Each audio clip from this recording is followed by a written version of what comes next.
પણ જેનામાં સહનશીલતા હોય, આવનાર વ્યક્તિ ગમે એટલું બોલે પણ જેનું હસતા હસતા સ્વાગત કરે, એનું સન્માન થાય, એવા સહદેવ અને નકુલ. અમારો કવિ કાક પણ કહે છે ને કે કાગ એને પાણી પાજે અને પછી ભેગો બેહી ખાજે રે. કાગ એને પાણી પાજે અને પછી ભેગો બેહી ખાજે. એટલું નહીં, જમાડજે અને પછી એજી એને જાપા રે એ સુધી તું મેલવાન જાજે રે. આવકારો મીઠો આપજે જે તારા આંગણિયા એ પૂછીને જે કોઈ આવે રે. આવકારો મીઠો આપજે. કેમ તમે આવ્યા છો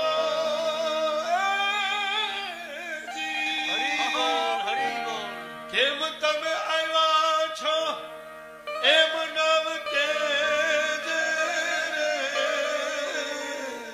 કેમ તમે આવ્યા છો બાપ, એ તારા હારા દિવસો જોઈ અને તારે આને આવ્યા છે. કેમ તમે આવ્યા છો એમ નામ કેજે રે. એજી એને ધીરે રે એ ધીરે તું બોલવાન દેજે રે. આવકારો મીઠો આપજે એ જે તારા આંગણિયા એ પૂછીને જે કોઈ આવે.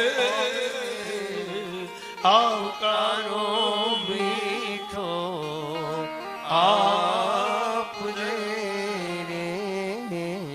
એને પૂછે કેમ આવ્યો છો મારા બાપ, શા માટે આવ્યો છો મારા વાલા.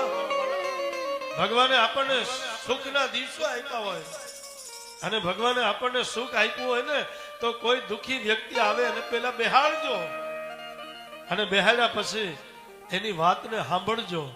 અને ભગવાને સારા દિવસો આપ્યા હોય ને બાપ તો એના દુખડાને કાપજો. એમાં કૃષ્ણ રાજી છે બાપ, એના દુખડાને કાપજો.